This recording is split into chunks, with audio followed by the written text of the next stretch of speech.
जय मां अम्बे, जय जगदम्बे। तीसरा दिन चंद्रघंटा। जय मां चंद्रघंटा। पिंडज प्रवरारूढ़ा चंडकोपास्त्र कैर्युता प्रसादम तनुते महम चंद्रघंटेति विश्रुता। अर्थात माँ दुर्गा की तीसरी शक्ति का नाम चंद्रघंटा है। नवरात्र उपासना में तीसरे दिन इन्हीं के विग्रह का पूजन आराधना की जाती है। इनका स्वरूप परम शांतिदायक और कल्याणकारी है। इनके मस्तक में घंटे के आकार का अर्धचंद्र है, इसी कारण इस देवी का नाम चंद्रघंटा पड़ा। इनके शरीर का रंग स्वर्ण के समान चमकीला है। इनका वाहन सिंह है। हमें चाहिए कि हम मन वचन कर्म और शरीर से शुद्ध होकर विधि विधान के अनुसार माँ चंद्रघंटा की शरण लेकर उनकी उपासना आराधना में तत्पर हों। इनकी उपासना से हम समस्त सांसारिक कष्टों से छूटकर सहज ही परमपद के अधिकारी बन सकते हैं। जय मां अम्बे, जय जगदम्बे। श्री दुर्गा सप्तशती पाठ, हिंदी। तीसरा अध्याय, महिषासुर का वध। महिषासुर के प्रधान सेनापति चिक्षुर ने जब देखा कि हमारी सेना का संहार हो रहा है तो वह क्रोध से भर गया और स्वयं भी अंबिका के साथ युद्ध करने के लिए चल पड़ा।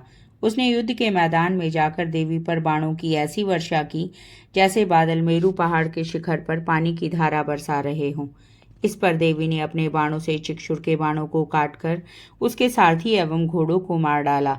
इसके बाद देवी ने चिक्षुर के धनुष और ध्वजा को भी काट दिया। चिक्षुर के धनुष के कट जाने पर देवी ने उसके अंगों को भी अपने बाणों से बींध दिया। धनुष, रथ, घोड़ा और सारथी के नष्ट हो जाने पर चिक्षुर अपने हाथ में ढाल एवं तलवार लेकर भगवती देवी का वध करने के लिए आगे बढ़ा। उसने तलवार से सिंह के मस्तक पर प्रहार करके बड़े वेग से देवी की बाईं भुजा पर वार किया। वह तलवार जब देवी की भुजा पर पड़ी तो वह टूट गई। इस पर क्रोध से लाल नेत्र करके चिक्षुर ने अपने त्रिशूल से देवी पर वार किया। त्रिशूल आकाश मार्ग से गिरता हुआ सूर्य के समान प्रकाशमान दिखाई पड़ा। त्रिशूल को अपनी ओर आते देख देवी ने अपने त्रिशूल से चिक्षुर के त्रिशूल के 100 टुकड़े कर दिए और इसके साथ ही देवी के त्रिशूल ने चिक्षुर के प्राण भी हर लिए। इस प्रकार देवी ने चिक्षुर का अंत कर दिया। चिक्षुर के मरने पर देवताओं का शत्रु चामर दैत्य हाथी पर बैठकर देवी भगवती से युद्ध करने आया। उसने आते ही देवी पर शक्ति का प्रहार किया। इस पर देवी ने अपनी हुंकार से शक्ति को निष्प्रभावी बना दिया। शक्ति को निष्प्रभावी होते देखकर चामर ने अत्यंत क्रोधित होकर अपना त्रिशूल देवी भगवती पर फेंका।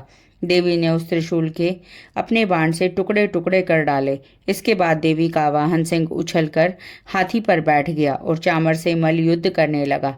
सिंह ने चामर को हाथी पर से नीचे जमीन पर गिरा दिया। सिंह बड़े वेग से आकाश की ओर उछला और जब वह पृथ्वी पर वापस आया तो अपने पंजों से चामर का सिर धड़ से अलग कर दिया। क्रोधित देवी ने शिला और वृक्ष आदि की चोटों से उदग्र नाम राक्षस को मार डाला। उसके बाद कराल नामक राक्षस को अपने दांतों, मुक्कों और थप्पड़ों से मार डाला। अब देवी ने गदा के प्रहार से उद्धत नामक दैत्य को भी मार डाला। इसके बाद वाशपाल नामक राक्षस का भिंदीपाल से अंत कर दिया। बाणों से ताम्र और अंधक नामक राक्षसों को मौत के घाट उतार दिया। त्रिनेत्रों वाली देवी दुर्गा ने उग्रास्य, उग्रवीर्य, महाहनु नाम के राक्षसों को त्रिशूल से मार गिराया। तलवार से बिडाल नामक राक्षस का सिर धड़ से अलग कर दिया। दुर्धर और दुर्मुख राक्षसों को अपने बाणों द्वारा यमलोक पहुंचा दिया। इस प्रकार जब महिषासुर ने देखा कि देवी ने मेरी सेना को यमलोक पहुंचा दिया है तो वह भैंसे का रूप धारण कर देवी के गणों को दुख पहुंचाने लगा। कुछ गणों को मुंह के प्रहार से, कुछ गणों को खुरों से, कुछ गणों को पूंछ घुमाकर तथा कुछ गणों को सिंगों के प्रहार से चोट पहुंचाने लगा। किसी को तेज दौड़ाकर, किसी को गर्जना करके, किसी को भ्रमण और श्वास की वायु से पृथ्वी पर पटकने लगा। इसके बाद वह देवी के वाहन सिंह को मारने दौड़ा तो देवी को उस पर क्रोध आ गया। इस पर भैंस बना महिषासुर क्रोधित होकर अपने खुरों से धरती को खोदने लगा तथा ऊंचे पहाड़ों से सींगों से पत्थर फेंकने लगा और गरजने लगा। महिषासुर के वेग से दौड़ने के कारण पृथ्वी हिलने लगी। पूंछ की फटकार से समुद्र का जल उछल उछल कर चारों ओर पृथ्वी पर फैलने लगा। सींगों के आघात से मेघ खंड खंड हो गए और उसकी श्वास से वायु के उड़ते हुए सैकड़ों पर्वत आकाश से पृथ्वी पर गिरने लगे। इस पर देवी ने पाश फेंक कर दैत्य को बांध लिया। दैत्य ने बंध जाने पर भैंसे का रूप त्याग दिया। अब महिषासुर ने सिंह का रूप धारण कर लिया और जैसे ही देवी उसका सिर काटने को हुई तो दैत्य ने आदमी का रूप बना लिया जो हाथ में तलवार लिए था। देवी ने फौरन अपने बाणों से उस मायावी राक्षस को उसी तलवार ढाल सहित बींध डाला। अब वह हाथी बन गया। अपनी सूंड से वह देवी के वाहन सिंह को खींचने लगा। इस पर देवी ने अपनी तलवार से उसकी सूंड काट डाली। अब महिषासुर ने एक बार फिर भैंसे का रूप धारण कर लिया। पहले की तरह वह चर अचर जीवों सहित समस्त त्रिलोकी को व्याकुल करने लगा। अब क्रोध में भरकर देवी बारंबार उत्तम मधु का सेवन करने लगी और लाल लाल नेत्र करके अट्टहास करने लगी। उधर बल, वीर्य और मद से क्रुद्ध हुआ दैत्य भी गरजने लगा।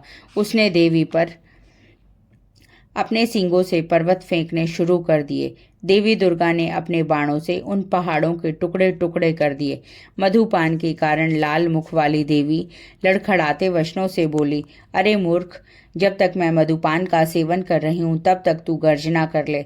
मैं अभी तुझे यहीं मारूंगी, तब देवता यहाँ गर्जना करेंगे। इतना कहकर देवी दुर्गा उछलकर उस दैत्य पर जा चढ़ी और उसको अपने पैर से दबाकर शूल से उसके गले पर आघात किया। देवी के पैर से दबने पर दैत्य अपने दूसरे रूप से अपने मुख से बाहर होने लगा। तभी वह आधा ही बाहर निकला था। देवी ने अपने प्रभाव से उसे रोक दिया। अब वह आधा निकला हुआ ही राक्षस युद्ध करने लगा तो देवी ने तलवार से उसका सिर काट डाला। इस प्रकार राक्षस महिषासुर का अंत हो गया। महिषासुर के मार रह जाने पर दैत्य सेना में हाहाकार मच गया। तब उस भारी सेना का भी देवी ने नाश कर दिया। इस पर सब देवता अत्यंत प्रसन्न हुए। ऋषियों, महर्षियों सहित समस्त देवता देवी की स्तुति करने लगे। गंधर्वराज गान करने लगे तथा अप्सराएं नृत्य करने लगी। दुर्गा सप्तशती, चौथा अध्याय। देवताओं द्वारा देवी की स्तुति।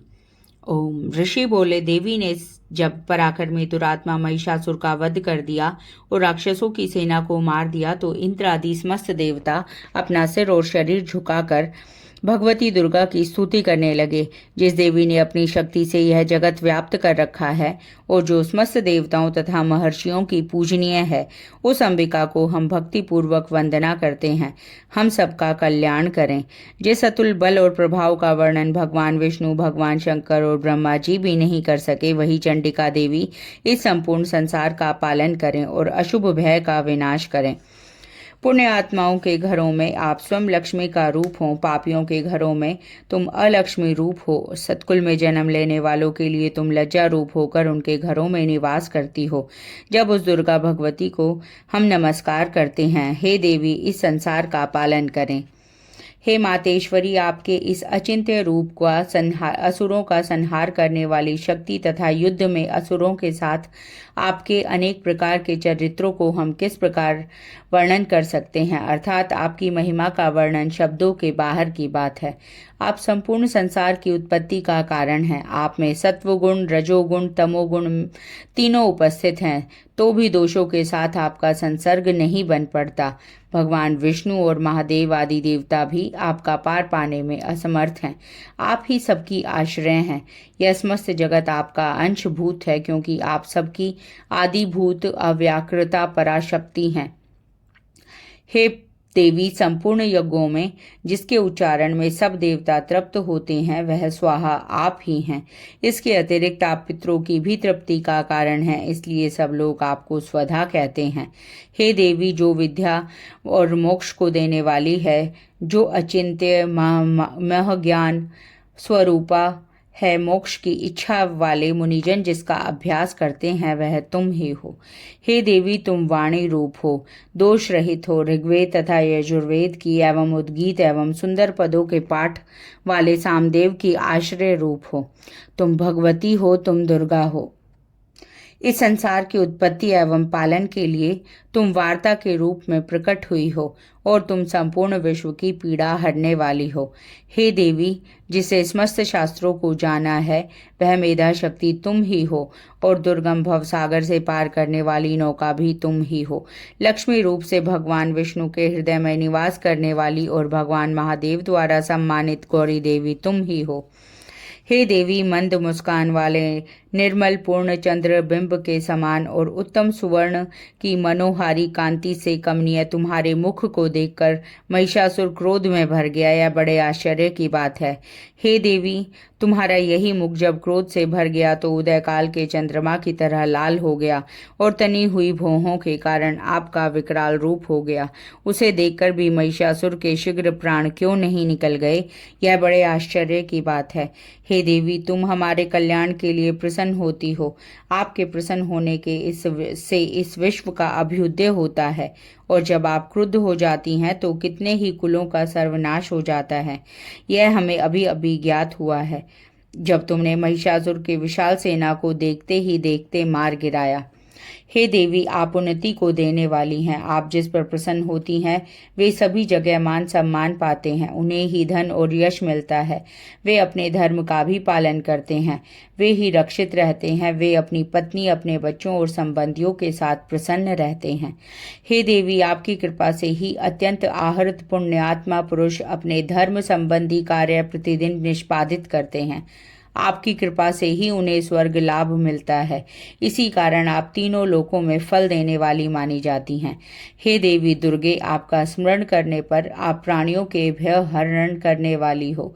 स्वस्थ पुरुष जब आपका स्मरण करते हैं तो आप उन्हें अत्यंत पवित्र बुद्धि प्रदान करती हैं। दरिद्रता, दुख और भय हरने वाली हे देवी, आपसे बढ़कर और कौन इस संसार में है। आप ही सबका उपकार करने वाली तथा सर्वदा दयामयी हो।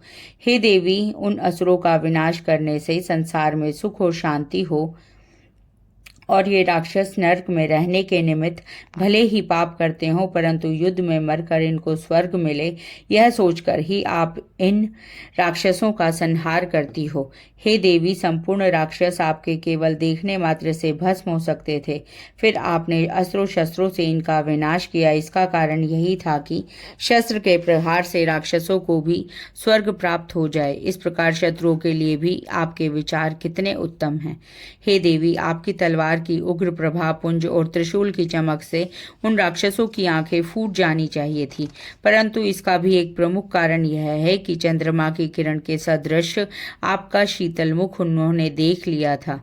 हे देवी, आपका शील स्वभाव दुराचारियों के दुष्ट स्वभाव को निवृत्त करने वाला है। आपका रूप अचिंत्य है, इसकी तुलना किसी से नहीं की जा सकती है। आपका पराक्रम तो देवताओं के पराक्रम को नष्ट करने वाले राक्षसों के पराक्रम को नष्ट करने वाला है। इस प्रकार आप शत्रुओं पर भी दया करती रहती हो। हे देवी, आपके इस पराक्रम की बराबरी किसी से नहीं की जा सकती है। शत्रुओं को भयभीत करने वाला आपका पराक्रम और सुंदर स्वभाव किसी और में नहीं है। हृदय में ममतामयी दया और युद्ध क्षेत्र में कठोरता तीनों लोकों में आपसे बढ़कर किसी में नहीं है। हे देवी, युद्ध क्षेत्र में शत्रुओं को मारकर तुमने उन्हें स्वर्गलोक में स्थान प्रदान किया। इस प्रकार आपने अपने लोकों की रक्षा की तथा उन उन्मत्त राक्षसों से जो हमें भय था उसको भी दूर किया। आपको हमारा बारंबार नमस्कार है। हे देवी, त्रिशूल से हमारी रक्षा करो। हे अंबिके, तलवार से हमारी रक्षा करो और घंटे की ध्वनि और धनुष की टंकार से हमारी रक्षा करो। हे दुर्गा देवी, चारों दिशाओं उत्तर दक्षिण पूर्व पश्चिम में अपने त्रिशूल को घुमाकर हमारी रक्षा करो। हे माता, तीनों लोकों में जो आपके सौम्य रूप हैं, असौम्य रूप हैं, उनसे हमारी रक्षा करो एवं इस पृथ्वी की भी रक्षा करो। हे अंबिके, आपके हाथों में जो खड़ग, शूल और गदा आदि शस्त्र शोभायमान हैं, उनके द्वारा हमारी रक्षा करो। ऋषि बोले। इस प्रकार सब देवताओं ने जगत माता भगवती की स्तुति की और नंदनवन के पुष्पों तथा गंध अनुलेपनों द्वारा उनका पूजन किया। सभी देवताओं ने भक्ति पूर्वक दिव्य रूपों द्वारा अर्चना की, फिर प्रणाम करने लगे। तब देवी दुर्गा प्रसन्न होकर उन देवताओं से बोली, हे देवताओं, तुम सब लोग जिस वस्तु की अभिलाषा रखते हो मुझसे मांग लो। देवता बोले, भगवती ने हमारी सब इच्छाएं पूर्ण कर दी हैं, अब हमें कुछ नहीं चाहिए। हमारा शत्रु महिषासुर मारा गया है। हे महेश्वरी, इतने पर भी यदि आप हमें कुछ और वर देना चाहती हैं तो जब जब हम आपका स्मरण करें तब तब आप दर्शन देकर हम लोगों के महान संकट दूर कर दिया करें। हे मातेश्वरी, जो भी मनुष्य इन स्तुतियों द्वारा आपकी स्तुति करे उसे चित्त, वित्त, समृद्धि और वैभव देने के साथ ही उसकी धन और स्त्री पुत्री आदि संपत्ति को बढ़ाने के लिए आप सदा हम पर प्रसन्न रहें। देवी ऋषि बोले, हे राजन, देवताओं ने जब संसार के लिए तथा अपने लिए इस भांति प्रश्न किया तो देवी तथास्तु कहकर अंतर्ध्यान हो गई। हे राजा, जिस प्रकार तीनों लोकों का हित चाहने वाली वह भगवती देवी देवताओं के शरीर से उत्पन्न हुई थी, वह सारा वृतांत मैंने तुमसे कह दिया है। इसके पश्चात दुष्ट असुरों तथा शुंभ निशुंभ का वध करने के लिए तथा संसार की रक्षा करने के लिए, देवताओं की रक्षा करने के लिए देवी उत्पन्न हुई। वह सब कथा मैं आगे सुनाता हूँ, इसलिए तुम ध्यान से सुनो। जय मां अम्बे, जय जगदम्बे।